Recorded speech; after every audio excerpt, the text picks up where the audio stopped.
सदर मजलिस और रुकन पार्लियामेंट बैरिस्टर असद नवीसी ने पार्लियामेंट का वक्त ज़ाय करने के मामले में बीजेपी के दोहरे मेयार पर तनकीद की और कहा कि 2004 से लेकर 2014 तक जब बीजेपी अपोजिशन में थी उसने पार्लियामेंट की कार्रवाई को ऐसे ही रोका था। एक प्रेस कॉन्फ्रेंस से खिताब करते हुए बैरिस्टर नवीसी ने कहा कि पार्लियामेंट में तातुल के बावजूद हुकूमत कई मसलते ख़वानीन को मंजूर करवा लिया। याद रहे कि दफा 370 की तनसीब का बिल भी रवा रवी में मंजूर करवाया गया था। उन्होंने कहा कि अपोजिशन का मुतालबा था कि पेगासस जासूसी मामले में पार्लियामेंट में बहस हो, लेकिन हुकूमत इससे कतराती रही। बैरिस्टर नवीसी ने कहा कि पार्लियामेंट में तातुल से बीजेपी को ज्यादा खुशी हुई क्योंकि उसे कई मसलते ख़वानीन बिना किसी मुबाहस के मंजूर करवाने का मौका मिल गया। सदर मजलिस ने ओबीसी से मुताल्लिक बिल पर कहा कि हुकूमत उत्तर प्रदेश के आने वाले चुनाव के पेश नजर इसको ऐवान में लाई थी। रियासती वज़ीर फाइनेंस श्री हरीश राव ने हुज़ूराबाद में खवातीन के मुख्तलिफ प्रोग्रामों में शिरकत की। उन्होंने इस मौके पर खातून किसानों में कर्जों के चेक भी तकसीम किए।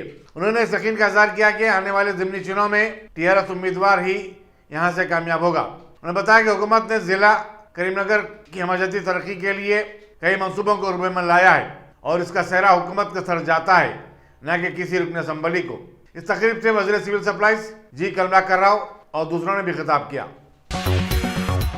नागार्जुना सागर के ज़िमनी चुनाव में मुंतखब टीआरएस के रुकन असम्बली नमूला भगत ने स्पीकर असम्बली पोचाराम श्रीनिवास रेड्डी के चैम्बर में अपने ओहदे का हलफ लिया। वज़ीर उमूर मखनना वी प्रशांत रेड्डी, वज़ीर दाखिला महमूद अली, वज़ीर animal husbandry T Srinivas Yadav, वज़ीर बरखी जगदीश रेड्डी और दूसरे भी इस मौके पर मौजूद थे। वाज़ेह है कि टीआरएस के एन नरसिम्हा के देहांत के बाद ज़िमनी चुनाव हुए थे, जिसमें उनके बेटे नमूला भगत ने साबिक़ वज़ीर दाखिला केजाना रेड्डी को शिकस्त दे दी थी।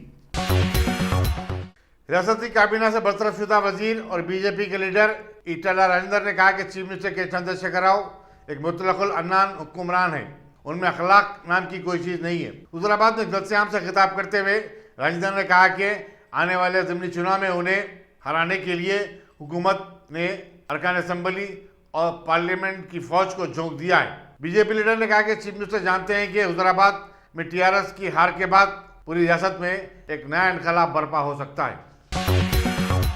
वज़ीर क़बायली महबूब सत्यवती राठौर ने महबूबाबाद में डिस्ट्रिक्ट सेंट्रल कोऑपरेटिव बैंक की शाखा का इफ्तिताह किया। उन्होंने कहा कि तेलंगाना में टीआरएस हुकूमत किसानों को बादशाह का दर्जा देती है और वो बड़ी ठाठ से अपनी ज़िंदगी गुजार रहे हैं। रुकन असम्बली शंकर नायक और दूसरों ने भी इस तकरीब से खिताब किया। वज़ीर क़बायली महबूब ने कहा कि हुकूमत कर्जों तले दबे किसानों को हर मुमकिन मदद फराहम कर रही है। 50,000 से कम के तमाम खर्चात को माफ़ कर दिया गया है। चीफ सेक्रेटरी सोमेश कुमार ने मिर्चल के सुचित्रा में सेंटर फॉर एक्सेलेंस का दौरा किया और वहां किसानों के लिए जारी अवामी शऊर की बेहतरी के प्रोग्राम की सितारिश की। चीफ सेक्रेटरी ने इस मौके पर हरिता हरम प्रोग्राम के तहत सरकारी के प्रोग्राम में हिस्सा भी लिया। भोलकपुर मशराबाद में फिर एक बार आलूदा पानी का मामला मंजरेआम पर आने के बाद मुकामी लोगों में तशवीश की लहर पाई जाती है। साबिक़ कारपोरेटर वाजिद हुसैन ने मौके में वाटर वर्क्स पर सख्त बरहमी का इज़हार किया और कहा कि ऐसा लगता है कि मौके में वाटर वर्क्स एक दहे कबल हुए सानहे से कोई सबक हासिल नहीं किया है। उनकी बार बार नुमाइंदगी के बावजूद मौके में वाटर वर्क्स की लापरवाही का सिलसिला जारी है और लोगों को गंदा पानी सरबराह किया जा रहा है। बद्री डिवीजन किशनबाग में कोविड-19 वैक्सीन का मरकज कायम किया गया, जहां कोविशील्ड फर्स्ट और सेकेंड डोज दिए जा रहे हैं। मजलिसी कारपोरेटर हुसैनी पाशा ने मरकज का मायना किया और वहां टीका लेने के लिए आए हुए लोगों में बिस्किट और पानी के बोतल तकसीम किए।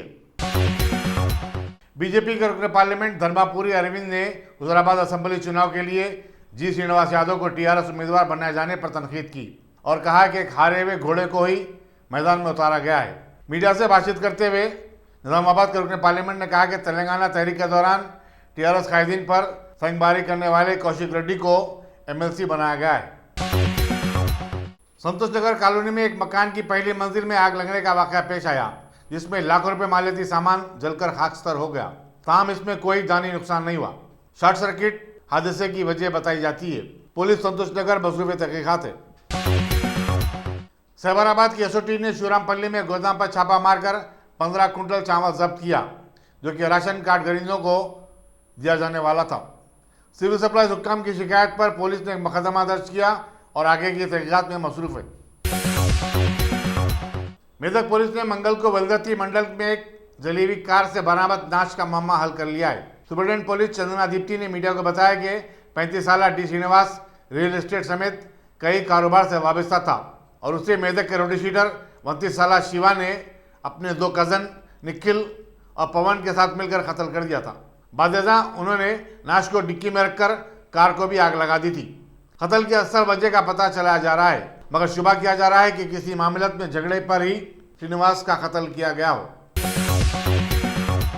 मिर्चल के सोनाराम दयानंद नगर में शराबनोशी के बाद 2 अफराद के झगड़े में एक शख्स अंजनेलू ने अपने भावनाई मैसैया को चाकू घोंपकर हलाक कर दिया। इत्तला मिलने पर पुलिस डंडीगल वहां पहुंची और नाश को पोस्टमार्टम के लिए रवाना किया।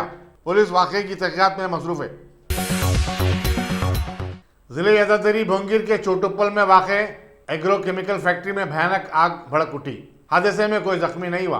चोटुप्पल और रमनापेट से 2 फायर इंजन तलब किए गए, जिन्होंने काफी जद्दोजहद के बाद आग पर काबू पाया। पुलिस ने एक मुकदमा दर्ज किया और आगे की तहकीकात जारी है। मुमताज आलिमुद्दीन मौलाना हमीदुद्दीन आखिल हुसामी अल्लाह रहमा के फर्जंद मौलाना हुसामुद्दीन सानी जाफर पाशा ने शिवरामपल्ली में वाक़े जामिया दारुल उलूम में मलकियत की तामीर के मंसूबे की तरदीद कर दी। उन्होंने कहा कि दारुल उलूम के अखराजात की तकमील के लिए अतियात और दूसरे ज़राए से फंड जमा किए जाएंगे। जाफर पाशा ने बताया कि दारुल उलूम के नाजिम मौलाना रहीमुद्दीन अंसारी की अलालत की वजह से उन्होंने अब तमाम उम्र की जिम्मेदारी संभाल ली है और वो रोज़ाना सुबह 11 बजे तक 1 बजे दोपहर दारुल उलूम में मौजूद रहते हैं। उन्होंने असाब खैर से दारुल उलूम की मालियानत के लिए आगे आने की अपील की। मीरपेट पुलिस और एलबी नगर की एसओटी ने घरों में सरखे की वारदातों में मुलविस एक 3 रुकनी बैंजलई टोली को गिरफ्तार करके उसके कब्जे से 25 तोले तलाई जेवरात, एक पुल्सर बाइक, 2 मोबाइल फ़ोन जिसकी मालियत 17 लाख रुपए बताई जाती है बरामद किया। टोली के पास से 9,63,000 रुपए की नकद रकम भी बरामद की गई। असिस्टेंट कमिश्नर पुलिस एलबी नगर केपी रेड्डी ने मीडिया को बताया कि गिरफ्तार शुदगान 29 साल शेख वसीम, 22 साल शेख अमीर अली, अजहर ततीब, निज़ामाबाद और आदिलाबाद के मुतवत्तिन हैं, जबकि तीसरा 21 साल शख्स शेख फराज कंचनबाग का रहने वाला है। उन्होंने बताया कि टोली सुनसान इलाकों के मुगफिल मकानात को अपना निशाना बनाया करती थी। यौम आशूरा के मौके पर निकाले जाने वाले तारीखी बीबी कलम के जुलूस के लिए कोल्हापुर महाराष्ट्र से हाथी को लाया जा रहा है। मजलिस के रुकन खानसाज कौंसल रियाजुल हसन आफंदी ने इस सिलसिले में वक्फ बोर्ड से नुमाइंदगी की थी। 38 साल माधुरी को कल हैदराबाद पहुंचने के बाद खिलवत के आशुरखाने में रखा जाएगा। वाज़ेह है कि निज़ाम ट्रस्ट ने बीबी कलम के जुलूस के लिए एक हाथी रजनी को खरीदा था, जो 2 साल कबल नेहरू जूलॉजिकल पार्क में जहाँ उसे रखा गया था फौत हो गया। माधुरी के तमाम अखराजात रियासती वक्फ बोर्ड बर्दाश्त करेगी। अदालत ने चूंकि रूलिंग दी थी कि मजहबी जुलूसों में इस्तेमाल किए जाने वाले हाथी को नेहरू जूलॉजिकल पार्क में नहीं रखा जा सकता, अब खिलवत में उसका खास इंतजाम किया गया है। वाज़ेह है कि गुज़श्ता साल कोरोना वायरस की लहर और लॉकडाउन के चलते यौम आशूरा के मौके पर अलावे बीबी दबीरपुरे से निकाले जाने वाले बीबी कलम के जुलूस के लिए हाथी को इस्तेमाल नहीं किया गया था, बल्कि एक सजी सजाई डीसीएम वैन में बी कालम रखा गया था। श्रीहरिकोटा में पहले इमेजिंग सेटेलाइट उसके दागे जाने के 7 मिनट के अंदर ही नाकाम हो गया। इसरो के जराये ने बताया कि रॉकेट के इंजन में कुछ खराबी पैदा हो गई थी। सदनशीन इसरो के सीवन के मुताबिक सेटेलाइट की नाकामी की वजूहात का पता चलाया जा रहा है। हिंदुस्तान में गुज़श्ता 24 घंटे के दौरान कोरोना वायरस के 41,195 नए केसेस सामने आए हैं। मरकजी वजारत सेहत ने बताया कि इस तरह मुल्क भर में इस मर्ज के मुतासरीन की जुमला तादाद अब 3,20,77,000 हो चुकी है। हुकूमत ने बताया कि इसी मुद्दत में 400 नई अमवात हुई हैं। दूसरी तरफ कल चारशंबे को सारे मुल्क में 21,24,953 अफराद के कोविड-19 टेस्ट किए गए।